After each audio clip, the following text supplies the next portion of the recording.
Hi, everyone. My name is Kayley Fowler. I would love to welcome you to my Behavioural Gerontology presentation.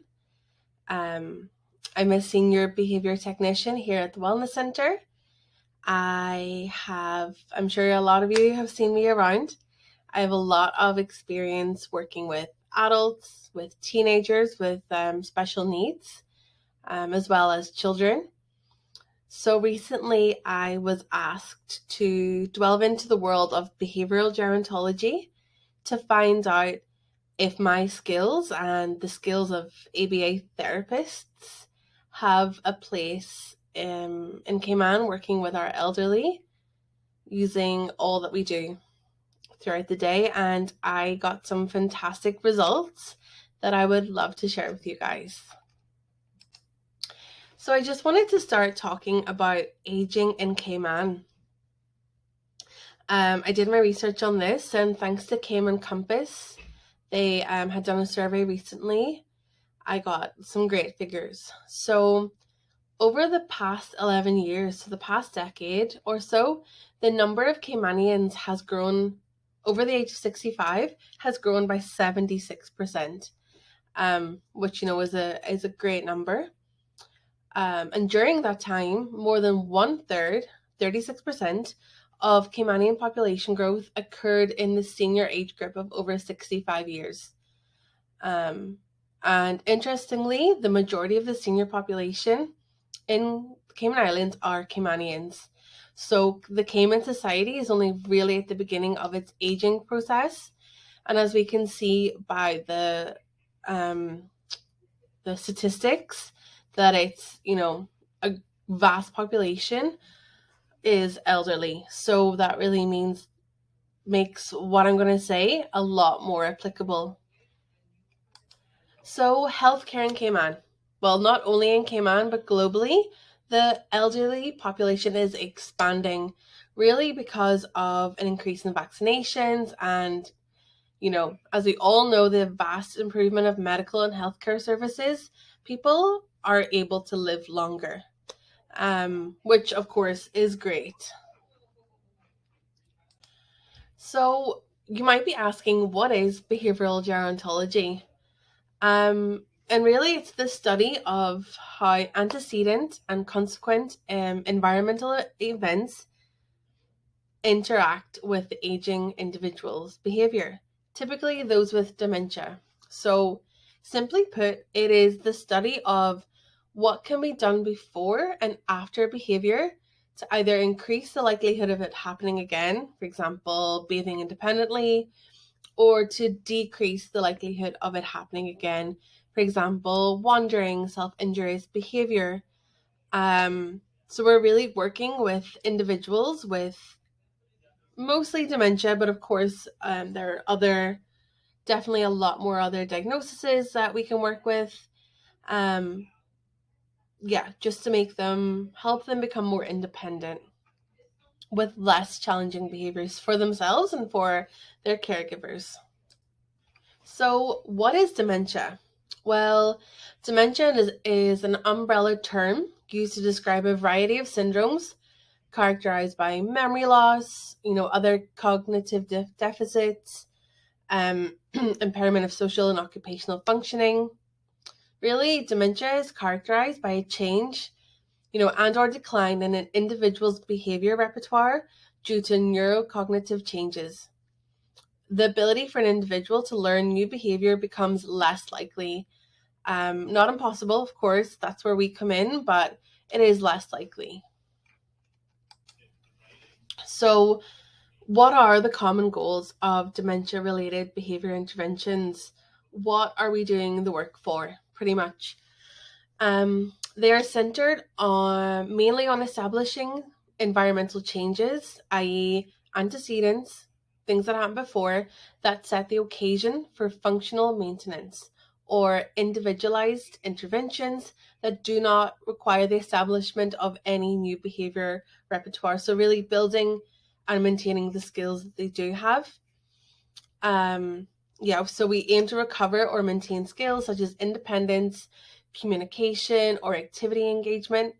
And as I had mentioned earlier, reducing challenging behavior such as aggression, wandering, disruptive vocalizations. I'm sure if you have a loved one with dementia, you're getting all these ideas of what you would love to see more of and what you'd love to see less of.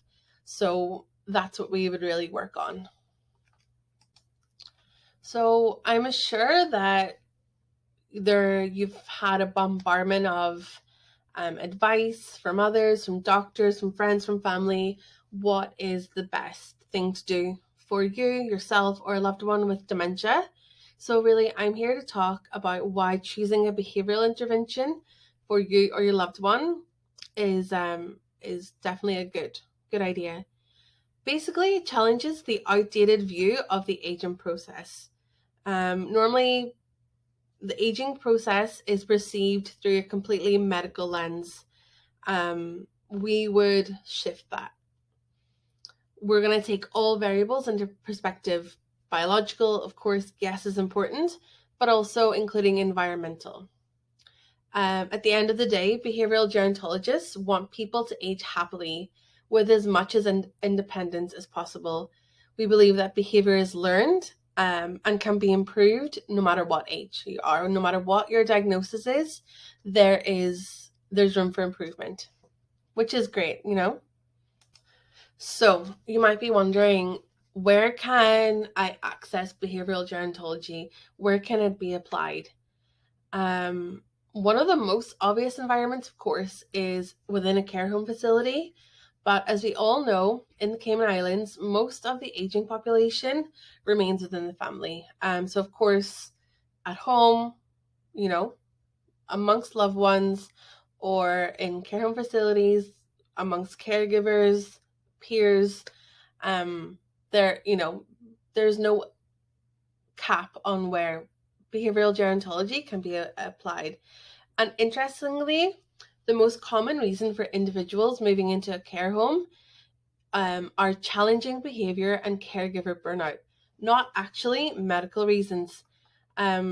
Despite care homes being designated to offer, medical support, there are nurses there, and not behavioral support. You're very rarely going to see behavioral analysts in a care home environment, unfortunately. And it can be suggested that care homes favor a docile client. So, unfortunately, over medication tends to occur instead of managing and maintaining behaviors. Managing behaviors of concern and maintaining behaviors that would want to be increased. And despite this common approach, research has actually shown that medication has very little change on behavior and ultimately just medically induces compliance.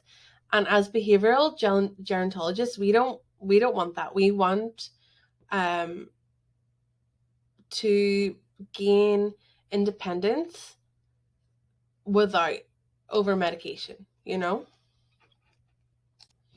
Okay, so after learning a little bit more about dementia, behavioral gerontology, you might be wondering, well, what services can I get from the Wellness Center or any other provider?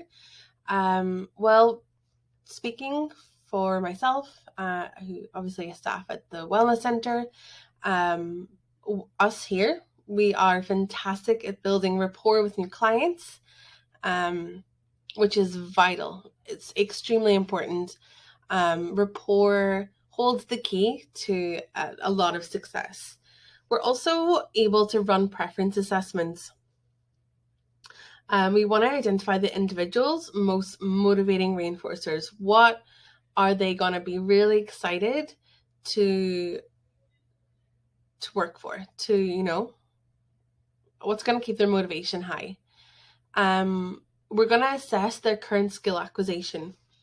Some possible assessments would include AFLS, the Assessment of Functional Living Skills, and EFL, Essential for Living. We're really going to take the individual and caretaker's goal into consideration. That's priority. What is wanted from the individual and caretaker is vitally important. We're going to take that in consideration when we're developing lessons and goals to assist the individual being as independent as possible while decreasing levels of challenging behavior, as I'd mentioned earlier.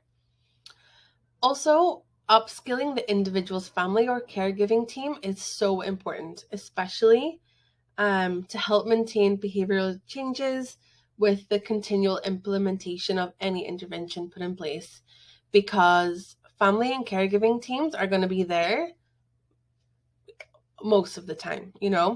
Therapy can happen often, of course, but at the end of the day, another key to success is implementation all day, every day, and it can be learned, it doesn't have to be daunting. So at the end of the day, research is great. The data, the statistics is fantastic, but at the end of the day, we're aiming for happy. We want happy families, happy individuals. Largely based on the medical model, nursing homes have traditionally emphasized meeting residents' physical needs while inadvertently overlooking their psychological and personal needs. To reorganize their approach to care, many nursing homes have begun to focus on improving the quality of life for their residents. One way they have attempted to do that is engaging in meaningful, enjoyable activities.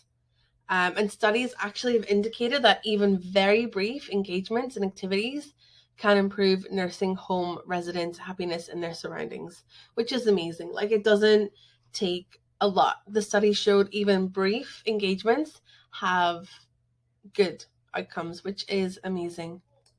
So really, day to day, my experience working with adults and teens, I am doing some of the following, and of course it can be applied to the aging population. Some reinforcing activities that I love to do with my clients: chair exercises. If you can't get up, that's fine. We'll bring the exercise to the chair. Singing, dancing, arts and crafts, puzzles, interacting with animals, reading. Honestly, the list could go on. It's really using that creativity and with the rapport of knowing your client, trying to see what really floats their boat. Like, what do they love working for? Because if you're not going to find motivating leisure activities, then it's going to be it's a much harder session, So it's really experimenting. What's getting the most smiles, the higher levels of contentment. So yeah, I love to experiment what gets the best reaction, for sure. So what's in our toolkit? How can we achieve success? Of course, we're going to use assessment informed goals, data informed practices, positive reinforcement, visual schedules, client specific stimuli. I can't stress how important it is for it to be client specific. Of course, we have a wealth of applied behavioral analysis experience. So we have a very heavy toolkit with a lot of competency in achieving independence, which is so exciting. So just before we come to the end, I wanted to give a list of some things that we can work on. You might have doubts. Well, she didn't mention this. I'm not sure if my loved one would be a good fit. So I just want to go through a more vast list. So behavioral gerontology can be applied to help with a vast range of scenarios, such as incontinency, personal hygiene, property destruction, aggression to self or others, hoarding, repetitive disruptive verbalizations, routines, resistiveness to care. That could be taking their medication, that could be helping getting their hair brushed, putting their shoes on, sexual dysfunction, disorientation, eating dependency, elopement, dehydration risks. So as you can see, the list is extensive. And that's not including everything. There, I could add 4 or 5 pages of bullet points for that. So yeah, the list is huge. Okay, so hopefully you have enjoyed my presentation and have learned some things new. If you're interested and you want to know what next, we are on social media, Instagram, YouTube, Facebook. Give us a like, follow, share. And on the next slide, let me just skip. There is this QR code. You can scan this QR code and book an appointment. We have free consultations if you want to learn a little bit more. We have plenty of people who want to talk more about behavior change, independence, happiness. So please don't hesitate to get in contact. We are here to help. And thank you for listening. I really appreciate it.